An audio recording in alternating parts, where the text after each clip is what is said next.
रानीपुरा के रियासतकालीन सिद्धनाथ मंदिर में 2 शिवलिंग हैं स्थापित। वर्षों से जल रही है अखंड ज्योत। बड़वानी शहर को लेकर एक कहावत बड़ी प्रचलित है, 12 घाट बंगाल के एवं 13वां घाट बड़वानी का, जो यह बताती है कि प्राचीन समय में कुछ चमत्कारिक शक्तियाँ थीं जो आम जनों की सोच से परे है। रानीपुरा के सिद्धनाथ मंदिर से जुड़े श्रद्धालुओं ने जानकारी दी कि उनके पूर्वज बताते हैं कि बंगाल के जादूगर सिद्धनाथ मंदिर के शिवलिंग को हवा में उड़ाकर ले जा रहे थे, लेकिन उस समय के साधु संतों ने सिद्ध मंत्रों की सहायता से हवा में उड़ाकर ले जा रहे शिवलिंग को रोककर वापस इसी जगह पर स्थापित कर दिया। मंदिर में 2 शिवलिंग स्थापित हैं, जिनमें से दूसरे शिवलिंग को स्वयंभू के रूप में पूजा जाता है। वाकई में यह मंदिर स्वर्णकाल से पुरातन होकर दर्शनीय लाभ लेने योग्य है। आज भी सिद्धनाथ मंदिर पुराने पत्थरों की नक्काशी और मंदिर की बनावट इस बात का प्रमाण देती है। मंदिर करीब 400 से 500 साल पुराना बताया जा रहा है। क्षेत्र के रहवासी बताते हैं कि उनके पूर्वजों की पीढ़ियां गुजर गई इस मंदिर को देखते हुए। आज भी बड़वानी के राजवंश द्वारा मंदिर की जोत जलाने के लिए तेल दिया जाता है, जो निरंतर करीब 400 से 500 साल से इस मंदिर में जल रही है। रानीपुरा क्षेत्र शहर का बहुत प्रसिद्ध क्षेत्र है, जहां ब्राह्मण समाज बड़ी संख्या में निवासरत हैं तथा सिद्धनाथ मंदिर के अलावा अन्य मंदिरों में भी पूजा कर सेवा करते हैं। भगवान के प्रति इनकी निष्ठा एवं भक्तिभाव अत्यंत मार्मिक एवं सेवाभावी है। पंडित जी, क्या नाम आपका? मेरा नाम ओम प्रकाश तिवारी। ये सिद्धनाथ महादेव मंदिर है, क्या विशेषता है और क्या कहानी है? इसकी विशेषता ये है कि यहाँ 2 शिवलिंग हैं।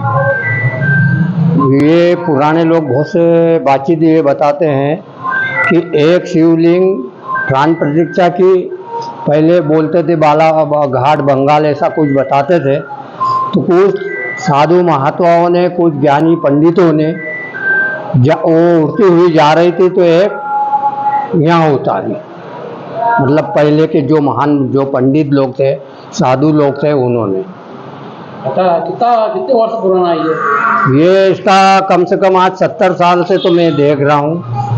और इसका कोई इतिहास मतलब कब का 100 साल भी हो गए, क्योंकि आज मेरी उम्र कम से कम 70 साल है। 70 से 71 में चल रहा हूँ और मैं इस बाबा की सेवा कम से कम 8-10 साल से सेवा कर रहा हूँ। अच्छा, आपके पूर्वजों से जो जब जीवित थे, हाँ, तो 70 साल आपके ऊपर है, तो वो आपके पूर्वजों जीवित थे, उनसे क्या चर्चा होती थी? इस मंदिर के बारे में कोई बातचीत होती थी? उनसे बातचीत ऐसा कुछ भी नहीं। वो भी यही बताते कि एक मूर्ति मतलब प्राण प्रतीक्षा करी है, वो आई थी तो उसको यहाँ उतारी गई है। यहाँ 2 शिवलिंग है, तो दोनों शिवलिंग में से क्या है? 2 शिवलिंग का यहाँ महत्व है। ये बड़वानी में कहीं भी ये शिवलिंग यहाँ कम से कम बहुत से भक्त लोग आते हैं, उनकी मनोकामना पूरी होती है। कोई चावल से भरता, कोई शक्कर से भरता, कोई जौ से भरता, कोई चने की दाल से भरता, कोई मिश्री से भरता। और ये क्रम अभी भी चल रहा। यहाँ पर महामृत्युंजय का मंत्र भी करने से हाँ, महामृत्युंजय बहुत से बीमार रहते। यहाँ कई पंडित, कहीं मंदिर में आपको इतने पंडित बैठे हुए नहीं मिलेंगे। आप मॉर्निंग में रहोगे, सवेरे अभी श्रावण में भी यहाँ कहीं न कहीं जब चलाई कर कोई बीमार है, कोई ये है, कई तरह के पंडित लोग आते हैं और यहाँ मृत्युंजय के जप करते हैं और बाबा से प्रार्थना करते हैं। वो आदमी स्वस्थ और बढ़िया होके यहाँ से जाता है। हाँ, किशोर कुमार चतुर्वेदी। और यह मंदिर के बारे में जो मैं बता रहा हूँ आपको, 500 साल के करीब है पुराना ये। और यहाँ पर जो आए थे बंगाल के जो तांत्रिक लोग, जिन्होंने उसको जिनको उड़ाया था, तो यहाँ पे जो ऋषि मुनि थे उन लोगों ने इसको सिद्ध करके वापस यहाँ पे स्थापित किया। उसके बाद में जो छोटा वाला शिवलिंग है ये अपने आप स्वयं हुआ इसका। तो फिर ये मान्यता मिलने लगी लोगों को कि भाई आस्था बढ़ गई लोगों की यार यहाँ पर, तो यहाँ पर आने लगे। फिर इसकी वो चलती रही पूजा पाठ और ये सब। फिर ये महाराजा ने फिर पहले तो ये बहुत खंडहरी था, बिल्कुल छोटी सी गुड़िया टाइप था ये।